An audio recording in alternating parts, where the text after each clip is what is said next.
تو عرض کی یا رسول اللہ صلی اللہ علیہ وسلم، ایک آدمی اچھا لباس پہنتا ہے، اچھا بن کے رہنا چاہتا ہے، صاف ستھرا بن کے رہنا چاہتا ہے، کیا یہ بھی تکبر ہے؟ سرکار نے فرمایا نہیں، اللہ تو خوبصورت ہے، خوبصورتی کو تو پسند فرماتا ہے۔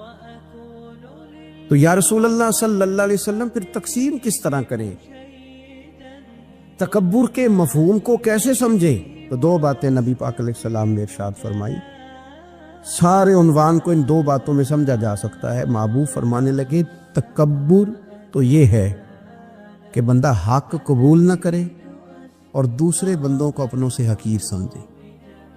اگر تیرا کوئی بھی کمال قبول حق میں رکاوٹ بن گیا تب تو متکبر ہے، اور اگر کسی بھی مقام پر جا کر تو کسی کو حقیر سمجھنے لگ گیا پھر تو متکبر ہے۔ ورنہ اچھا لباس پہننے سے بندہ متکبر نہیں ہوتا، اچھی گاڑی میں بیٹھنے سے بندہ متکبر نہیں ہوتا، اچھے گھر میں رہنے سے بندہ متکبر، بلکہ حضرت باجید بستامی رحمۃ اللہ علیہ تو یہاں تک فرماتے ہیں کہ میں نے بہت بڑے بڑے مکانوں میں درویش بستے دیکھے اور میں نے بڑے بڑے جبوں کے اندر تکبر کو ملاحظہ کیا، غرور دیکھا میں نے وہاں۔ عزیز دوستو، اپنے ذہنی سطح اس طرح کی بنائی جائے کہ مزاجوں میں ٹھہراؤ رہے، طبیعتوں میں۔ ہمیں نا دو تین چیزیں بڑا پریشان کرتی ہیں۔ بعض لوگ ایسے ہیں جو کسی بڑی برادری میں جس کو وہ بڑا سمجھتے ہیں، باقی تو اللہ کو پتہ ہے نا بڑا کون ہے۔ کسی بڑے قبیلے میں جس کو دنیا میں بڑا گردانا جاتا ہے، اس میں اگر وہ پیدا، امام اعظم ابو حنیفہ رحمۃ اللہ علیہ گزر رہے تھے تو بارش ہو گئی تھی اور کوفہ میں کیچڑ تھا، تو آپ نے جو جوتے پہنے ہوئے تھے ان جوتوں سے چلتے ہوئے نا آپ کے پاؤں سے کچھ مٹی اڑی، تو سامنے ایک یہودی تھا، اب اس زمانے میں دیواریں کچی ہوتی تھی، اس کے دیوار پر جا کے وہ مٹی جو تھی وہ لگ گئی۔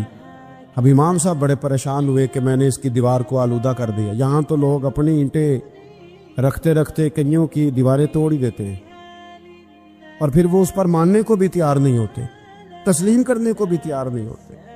وہ کہتے پھر کیا ہو گیا، اب ہمارا یہاں گھر ہے تو ہم نے ٹرالی منگوانی نہیں تھی، ہمارا حق بنتا تھا۔ امام صاحب کے پیروں سے ذرا کیچڑ اڑا، یہودی کی دیوار پہ لگا، اس کی کچی دیوار تھی۔ امام صاحب پریشان ہو گئے، سوچنے لگے کہ اگر میں دیوار سے یہ کیچڑ اتارتا نہیں تو یہ بھی زیادتی ہے، میں نے اس کی دیوار کو گدلا کر دیا، اور اگر میں اتارتا ہوں تو کچھ مٹی اس کی دیوار کی بھی اتر جائے گی، کچی دیوار ہے، یہ بھی زیادتی ہے۔ مومن گناہ کو پہاڑ کی طرح سمجھتا ہے کہ کہیں گر نہ جائے، اس کی بھی کہیں سزا نہ مل جائے۔ امام صاحب نے اس کے دروازے پہ دستک دی، وہ باہر آیا تو اتفاق سے وہ آپ کا مقروض بھی تھا، اس نے پیسے دینے تھے۔ باہر نکلتے ہی کہنے لگا اوہ آپ تو قرض لینے آ گئے، میرے پاس تو ابھی گنجائش نہیں ادا کرنے کی۔ تو امام صاحب کہنے لگے تو قرض چھوڑ، وہ میں نے معاف کیا، میرے سے ایک غلطی ہو گئی ہے۔ میں آ رہا تھا، لکڑی کے جوتے اس زمانے میں کھڑاؤں لوگوں نے پہنے ہوتے تھے، کہا وہ میرے پیروں سے ذرا کیچڑ اڑا ہے، تیری دیوار پہ لگ گیا ہے۔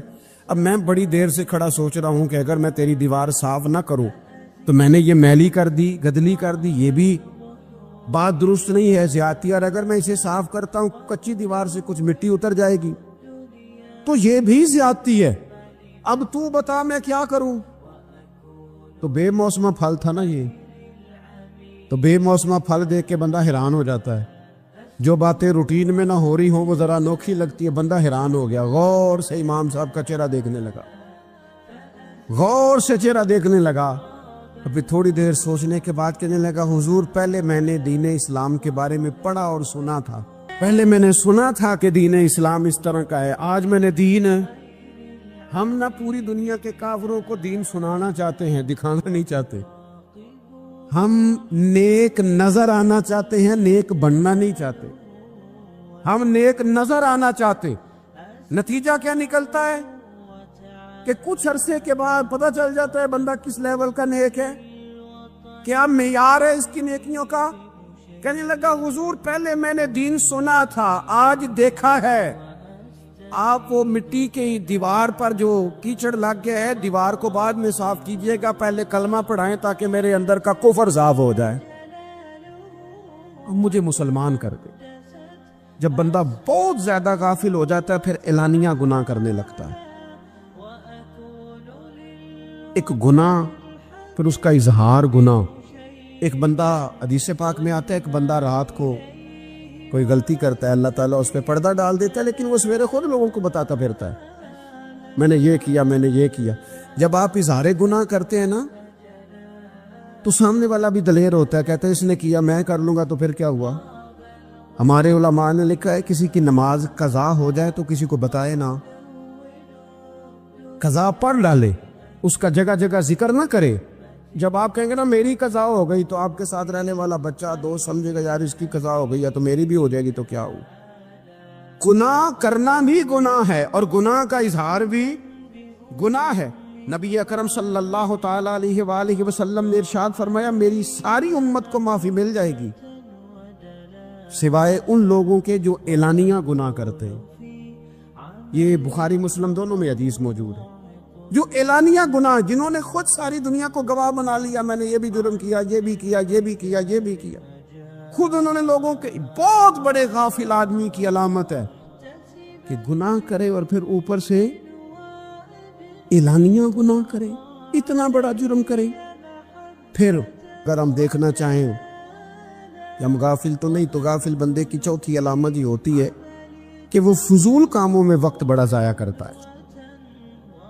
فضولیات میں ادھر بیٹھے ہیں ادھر بیٹھے ہیں، یہاں گپ شپ ہو رہی ہے، وہاں موبائل دیکھا جا رہا ہے، پھر کوئی ٹائم ملا ہے تو پھر کہیں دور دراز کسی ہوٹل پہ کھانا کھانے چلے گئے، پھر کچھ ٹائم ملا تو چلو نکلتے ہیں ذرا کوئی ہفتہ سیر کر آتے ہیں، یہاں گپ شپ ہے، فلاں کو ڈسکس کر لیتے ہیں، فلاں کے بارے میں بات کر لیتے ہیں، سیاسی تبصرے کر لیتے ہیں، یہ تھوڑی گفتگو ہو جاتی، چلے محلے داروں پہ تبصرہ شروع کرتے ہیں، کون روٹی زیادہ کھا رہا ہے اور کس کے پاس پیسے زیادہ آ گئے، چلو جا کے پتہ کرتے ہیں۔ حالانکہ یہ پتہ نہیں کرنا چاہیے تھا، پتہ تو اس کا کرنا چاہیے تھا جو بیچارہ کل سے بھوکا ہے، خبر تو اس کی رکھنی چاہیے تھی جس بیچارے کے گھر میں بچوں کے لیے پہننے کو کپڑے موجود نہیں ہیں، اس پر تبصرہ یہ کرتے ہیں کہ یہ محنت کیوں نہیں کرتے، اور اگر کسی پر اللہ عطا کر دے پھر حساب ضرور لگاتے ہیں کہ ذرا معلومات کرو یہ اتنی جلدی آگے کیسے نکل گئے۔ غافل بندے کی علامت ہے وقت کا ضائع کرنا اور فضول کاموں میں ضائع کرنا اور بلا وجہ ضائع،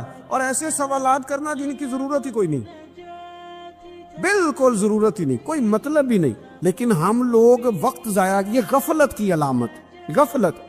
اللہ والوں کی علامت کیا تھی؟ ایک بات انہوں نے زندگی میں لے لی، سیکھ لی، پھر ساری زندگی اسی پہ گزار دی۔ ان کا ارادہ تھا نا کشکول سیدھا کیا۔ کچھ لوگ ساری زندگی لیکچر قبول لے لے کے سن کے پھر بھی سمجھنے کو تیار، یہ غافل دل کی علامت ہے۔ اس لیے نبی پاک صلی اللہ تعالی علیہ وسلم نے فرمایا دو نعمتیں ایسی ہیں جن میں اکثر لوگ غفلت میں ہیں، ایک صحت اور دوسری فراغت۔ لوگ بلا وجہ وقت ضائع کرتے ہیں۔ اللہ نے صحت دی ہے، کسی خیر کے کام میں لگائیں۔ اگر آپ کے پاس فارغ وقت ہے تو قرآن پاک کو یاد کریں، ترجمہ اور تفسیر سے پڑھیں، محبوب پاک علیہ السلام کی احادیث کو یاد کریں، اللہ والوں کی باتیں سنیں۔ وقت ملے تو عبادات میں لگائیں، نوافل میں لگائیں، تلاوت میں لگائیں، ذکر اذکار میں لگائیں، اور پھر اللہ مزید توفیق عطا کرے تو کسی کے بھلے میں وقت لگائیں، گلی سے کوئی کانٹا اٹھائیں، کوئی روڑا اٹھائیں، کوئی کسی کی مدد کریں۔ لیکن یہ غافل انہیں کی علامت ہے کہ اپنے وقت کو ضائع کرنا۔ اور پھر اسی طرح غفلت کی پانچویں علامت یہ ہے کہ اگر بندے کو دنیا سے پورا پیار ہو جائے، یعنی شب قدر میں بھی آ کے کہتا ہے یا اللہ کبھی پیسے دے دینا، شب برات والے دن بھی کہتا ہے کہ مالک اگر کبھی کوئی ایسا سبب لگ جائے نا، یعنی بیت اللہ شریف کے سامنے کھڑے ہو کے بھی اگر اس نے مال ہی مانگنا ہے وہاں بھی اس نے یہی سوال کرنا ہے، حب پہ دنیا اتنی غالب آ جائے تو یہ غافل ہونے کی علامت۔ دنیا ضرورت ہے، مقصد نہیں ہے، دنیا کی حاجت ہے، مقصد نہیں ہے، یہ مقصود نہیں۔ اور جب لوگ فقط دنیا کے مال کو، دولت کو، نبی پاک علیہ السلام نے فرمایا وہ لعنتی ہے جو درہم اور دینار کا بندہ بن گیا ہے، پیسوں کا بندہ بن گیا ہے، مل جائے تو خوش ہوتا ہے، نہ ملے تو تکلیف میں آ جاتا ہے۔ یہ غافل بندے کی علامت۔ مومن تو وہ ہوتا ہے کہ دولت رزق حلال ضرور کماتا ہے تاکہ کسی کے آگے ہاتھ نہ پھیلانا پڑے، کوشش ضرور کرتا ہے، پر دنیا کو جیب میں جگہ دیتا ہے، دل میں نہیں دیتا۔ اس کی جگہ جہاں ہے اسے وہاں رکھتا ہے، اسے دل میں جگہ دل تو ایک ہے، اس میں رب رسول کو بسائیں گے یا کسی اور کو بسائیں گے؟ تو حب دنیا یہ غافل ہونے کی بہت بڑی علامت ہے۔ پھر اسی طرح جو بندہ رب کریم کو جانتا نہیں نا، وہ بھی غافل ہو جاتا ہے۔ ایک تو جو یہ نہیں نہ جانتا کہ رب کریم سزا دے گا، مجھے دیکھ رہا ہے، اسے نہ اونگ آتی ہے نہ نیند آتی ہے، جو اس کی معرفت نہیں رکھتا کہ میرا رب ہر وقت مجھے دیکھ رہا ہے، وہ بھی غافل ہو جاتا ہے۔ جسے پتہ ہونا کہ مجھے دیکھ رہا ہے وہ غافل نہیں ہوتا۔ اور جو یہ سمجھ لیتا ہے نا کہ شاید معاذ اللہ ثم اس یقین کو پکا نہیں کرتا، وہ غافل ہو جاتا ہے۔ اور ایک جو یہ نہیں نہ جانتا کہ رب مہربان کتنا ہے، وہ بھی غافل ہو جاتا ہے۔ مجھے بتائیے سب سے زیادہ تو بندہ اس کے دروازے پہ جاتا ہے نا جو سب سے زیادہ مہربانی کرنے والا ہو، اس دروازے سے بندہ اٹھتا ہی نہیں۔ تو جس کو یہ یقین ہو جائے نا سب سے زیادہ کرم فرمانے والی ذات اللہ رسول کی ہے، وہ کبھی رب رسول سے غافل نہیں ہوتا، وہ کبھی اللہ رسول کا دروازہ چھوڑ کے نہیں جاتا، وہ کبھی کسی اور جگہ جا کے پناہ تلاش نہیں کرتا۔ جسے پتہ چل جائے نا وہ کریم کتنا ہے، مہربان کتنا۔ ملا رومی رحمت اللہ علیہ فرماتے ہیں بہت بڑا مجرم تھا ایک بندہ، بہت بڑا گناہگار تھا، بت کو پوجتا تھا، تھک گیا، ساری رات بت کے سامنے کھڑا تھا، معاذ اللہ یا صنم یا صنم یا صنم کہتے، تھک گیا، نیند آ گئی، اونگ آ گئی۔ جب پوری طرح نیند آ گئی اور دماغ پہ نیند قبضہ کرنے لگی تو اس کے منہ سے نکل گیا، صنم صنم کہہ رہا تھا نا، نکل گیا یا صمد، او بے نیاز مالک۔ رب کریم نے فرشتوں سے فرمایا دوڑ کے جاؤ، جو کہتا ہے اسے دے دو۔ فرشتے کہنے لگے مالک تو بت کو پکار رہا تھا، اس نے تو غلطی سے نام لیا ہے، فرمایا مجھے نہیں پتا، لیکن دیکھو نا اس نے مجھے پکارا تو ہے نا، کتنی دیر سے جھوٹے کو پکار رہا تھا، اس کا معاملہ حل نہیں ہوا، اب اگر سچے کو پکارنے پہ بھی حل نہ ہوا تو فرق کیا رہ جائے گا؟ دے دو جو مانگتا ہے، دے دو۔ میرے دوست گر پتہ چل جائے وہ کریم کتنا ہے، وہ مہربان کتنا ہے۔ میرے رسول پاک علیہ الصلوۃ والسلام نے تو فرمایا تیری آنکھ سے اگر اس کے خوف سے اتنا آنسو بھی نکل گیا جتنا مچھر کا پر ہوتا ہے، تو جس طرح بھینس کے تھنوں سے نکلا ہوا دودھ واپس تھنوں میں نہیں نہ جاتا، جو اتنا بھی روئے نہ روئے اللہ کے خوف سے، وہ بندہ دوزخ میں نہیں جائے گا۔ تھوڑی دیر کے لیے ڈر جائے اپنے رب سے، آئے تو صحیح۔ عدم معرفت غفلت پیدا کرتی ہے، تو آ تو صحیح، وہ تو کریم ہی بڑا ہے، وہ تو مہربان ہی بڑا ہے۔ حضرت زنیرہ رضی اللہ تعالی عنہ حضور کی صحابیاں ہیں۔ ایام جو مکے کے تھے مسلمانوں پر بڑی آزمائش کے تھے، انہیں بڑا مارا کفار نے، اتنا مارا کہ ان کی بینائی چلی گئی، نظر آنا بند ہو گیا۔ کافروں کی عورتوں نے تانا دیا کہ تو نے ہمارے بت چھوڑے ہیں نا، تو دیکھنا تیری بینائی چلی گئی۔ تو جناب زنیرہ اللہ پہ بھروسہ، توکل، معرفت الہی کا جذبہ، اٹھ کے کھڑی ہو کہنے لگی چپ کرو، تمہارے جھوٹے بت کیا کر سکتے ہیں، میرا رب چاہے تو صبح جب میں اٹھوں تو میری آنکھیں روشن ہو، اگر کریم کرم کر دے۔ لوگ کہتے واقعی ایسا ہوا، جب وہ سویرے اٹھی تو اللہ نے ان کی روشنی واپس کر دی۔ تجھے پتہ چل جانا وہ مہربان کتنا ہے۔ وہ ایک بزرگ تھے تو ان سے کسی نے کہہ دیا کہ اگر